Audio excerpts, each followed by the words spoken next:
Yo, yo, yo, what's up, Sports Nation? What's up, Eagles Nation? It's your boy, Cool Eagle, back here. Another video. Just want to come talk to you guys because, whoa, do we have a lot to talk about today in the world of NFL football. Hope you guys have been doing well, striving and surviving out there in this last week of the first month of the year. And if things aren't going the way you want it, hey, you still got 11 more months to get it right. And again, hope everybody's doing well out there.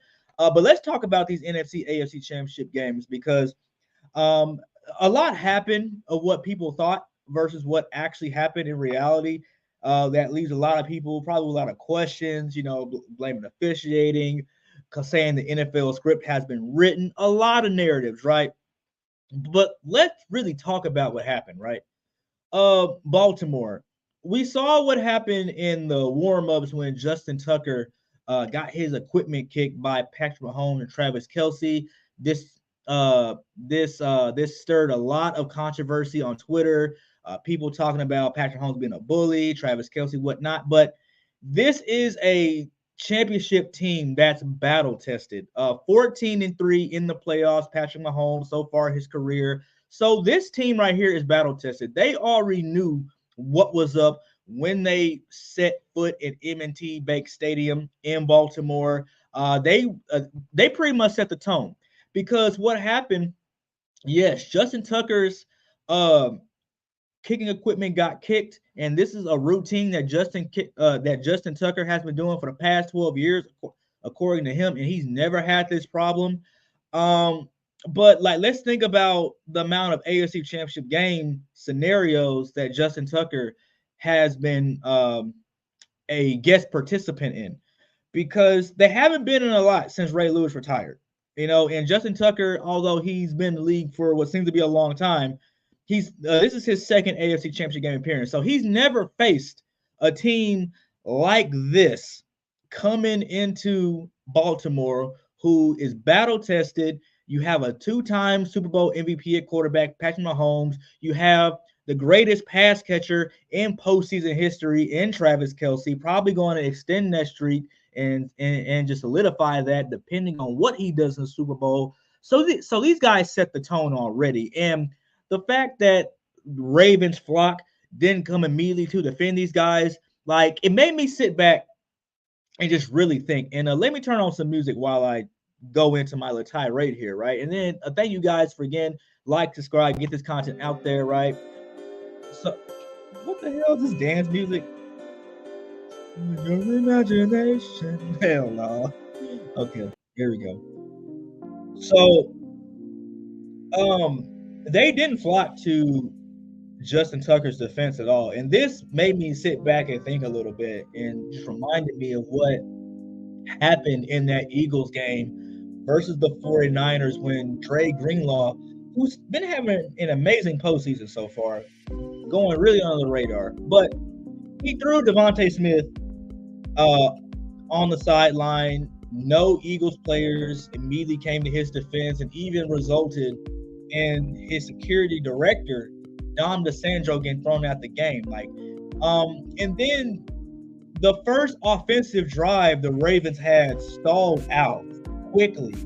And the Chiefs offense with Patrick Mahomes, the greatest quarterback right now in postseason history, with Travis Kelsey, the greatest pass catcher in postseason history, Andy Reid, they marched down the field and what seemed like an easy possession, got 7 points, set the tone really. And then the Ravens came out on their second offensive possession, and it looked like they were going to be 3 and out again. But the infinite wisdom of John Harbaugh to go for that trick play on fourth down, getting that 45 scramble by Lamar into Chiefs territory. And then we know what happened with the pass to Zay Flowers to get these guys back in the game. A game that looked like was slipping away from them pretty early because you got 2 drives that just resulted in 0 points versus the perennial AFC champions, Super Bowl MVP, said it before, but then after that, the Ravens offense kind of faded a little bit. Because if we look at the amount of running back carries the Ravens running backs were getting prior to this game, it was an average like 20, 22. right? And then when the total of this game was 6. So the Ravens' offensive plan, I don't know if they were just trying to showcase Lamar's ability to stay in the pocket, because it really backfired. Because you had Lamar Jackson having this tendency to not be himself and hold the ball too long in the pocket, allowing the rushers to get there. Because Steve Spagnuolo was sending it, man. Like, even when he was sending 4 guys, it looks like they were just having tremendous success in getting back there. And Chris Jones and his role with this defense also goes very underrated. How he got that strip sack versus Lamar Jackson that really turned the tide of the game, and really caused problems for this Ravens offense that just looked like they couldn't get it together. The Ravens defense, got to give it up to them. Roquan Smith, Kyle Hamilton, those guys were really giving the Ravens offense an opportunity. I think that the Ravens defense, the Ravens defense stopped the Chiefs offense on 5 consecutive drives, and Lamar Jackson just couldn't get it done. I mean, he threw a red zone interception, which was crazy, because he didn't even have to throw that pass. I don't know why Isaiah Likely even threw his hand up to signify that he was open when he was in triple coverage. But Lamar Jackson still, he underthrew that ball a lot, causing Nick Bolton to come under that and pick it off.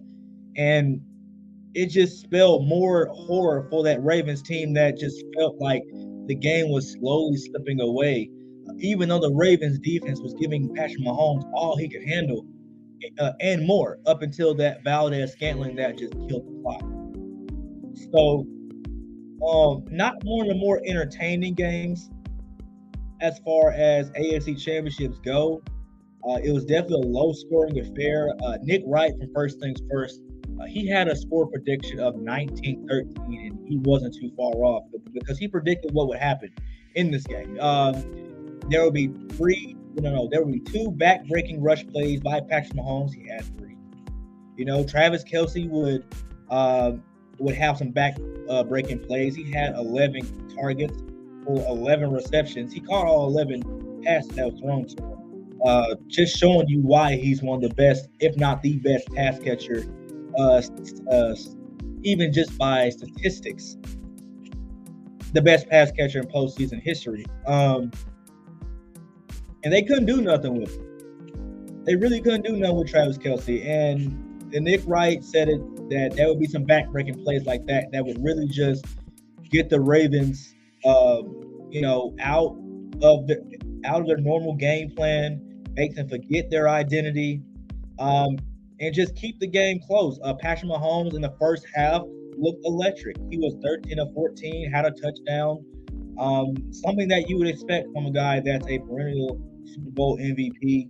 Probably should have been top 5 in the MVP voting, just because you saw how bad this team was. And if you take him off this team's a lottery pick going into the draft. They're picking top 5. Now, this isn't to take anything away from Lamar, because what he is to the Ravens can't be summed up any more than what it is already, right? Like, he's the leader on and off the field for that team. He's like, what more can you say about Lamar Jackson? He's about to be a 2-time MVP, right? But this game, they just didn't show up. Experience really showed his head in this game. The Chiefs showed why they are more deserving to go to the Super Bowl. That they didn't turn the ball over at all.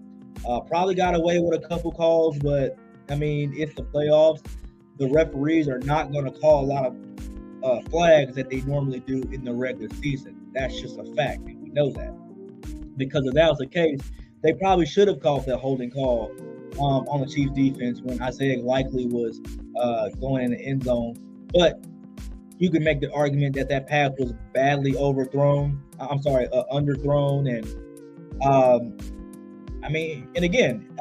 a lot of Eagles fans are probably really upset about that, because it brings them back to the holding call called on James Trashberry in the Super Bowl. But hey, it is what it is. Like, the Ravens didn't do good enough to warrant a call. Like, they literally had 5 different opportunities to get down the field, and they either fumbled it, threw an interception in the red zone, and then you had Zay Flowers fumbling in the end zone, causing a touchback on 2nd and 8. He could have just took the first down, and they would have been inches away from the end zone.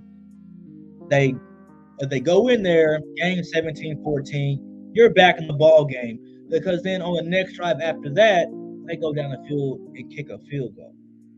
So either way, this game was going to be very, very close if the Ravens just did Ravens things, but they didn't. They turned the ball over 2 times, which is something that you can't do against Patrick Mahomes. It was just crazy. But on to the NFC. The Lions. If you're a Lions fan, I don't know whether a Lions fan should feel disappointed or if they should feel like, they'll never go back to this point again. Because in an interview, a little snippet, Dan Campbell alluded that they're probably going to have to work twice as hard to get back to this position in the NFC Championship game, because we saw a lot of really good teams show their heads in this postseason. The Tampa Bay Buccaneers have a very bright future. The Eagles and their adjustments, hiring Kellen Moore as the new offensive coordinator, Vic Fangio, defensive coordinator. They got that guy, Clint Hurt from the Seattle Seahawks defensive line, to coach the defensive line. And they're bringing in a few other guys to coach up these defensive backs. So the Eagles are looking really bright. Buccaneers, Packers, the Lions obviously still have a chance, but the NFC is going to be more competitive than it is next year for sure. I mean, and depending on what Brock Purdy does in this Super Bowl, the 49ers are going to have to pay him early rather than later, because we know what the quarterback market is going to be. So it's going to be a long offseason for sure, but the NFC is definitely going to be a lot more competitive than it is. I think a lot of people can agree that this isn't one of the better seasons in the NFL in either conference, just because you didn't see anybody throw for close to 5,000 yards, or you didn't see anybody really throw for over 40 touchdowns like that in a passing-friendly era. So not a lot of splash plays to talk about. But the NFC Championship game, man, I really thought the Lions were going to take that game, man. They had everything working out for them. They had a 24-point lead. A 24-7 lead going into the half, and you just thought it was over because of Kyle Shanahan's record when he's down 7+ points. When he's down 7+ points, I think he's like one in some really high number in the triple digits. That's how bad it is, right? But that tenacity of Dan Campbell to go for it on back-to-back 4th downs, and then you had 2 drops by Josh Reynolds, man, that really swung momentum back into San Francisco's favor, because the defense was able to get stops on 2 back-to-back drives where the Lions could have easily just taken an easy 6 points. But Dan Campbell, being aggressive as he is, I mean, he stayed true to his nature, but this time it just came back to bite him in the ass. So 49ers, Chiefs back in the Super Bowl, a rematch after 5 years, 4 or 5 years. We're going to see how that goes. A lot of people say that they're not going to watch it, but they're going to watch it. They're going to watch it, man. You're going to have them getting drunk, rolling blunts. Shoot, man. It's Super Bowl weekend. Everybody going to turn up for Super Bowl weekend, whether they like the teams or not. If you're just a fan of football, you're going to watch the Super Bowl. It's Patrick Mahomes having an opportunity to be better than Tom Brady in his first 6 seasons. And the man is 14-3, about to have his possible 3rd Super Bowl ring in 4 tries. Unheard of. And he's only 28. And I know a lot of people are going to talk about the Taylor Swift thing and all that. Look, Taylor Swift has brought $330 million to this great game. And no matter how annoying you think she may be or over-publicized by the media, she's good for business. She's good for the game. Like, who wouldn't want more involvement, more participation in this great game of football? Because it keeps it going, especially with the rising cost of tickets, media revenue, player contracts, all that. Like, the more money, the merrier. So $331 million to the NFL in extra money, just because of the American sweetheart showing up, pays dividends. It means a whole lot. So I'm curious to hear what you guys think in the comments for sure about that. Again, like, subscribe, all of the good stuff. I'm liking what I'm saying from the Eagles right now. Again, as I've said before, hiring Kellen Moore, hiring Vic Fangio, hiring Clint Hurd, and we still got more offseason moves to go. The NFL season really not even over yet, and we're already making splash moves with the Philadelphia Eagles, and I'm loving it. I hope you guys are loving it. If you're not, tell me why you don't in the comments. And we got more content on the way, guys. Just wanted to come holler at you guys. Love doing this with you guys, man. And y'all have a fantastic rest of y'all's night. And we'll talk soon. Peace out.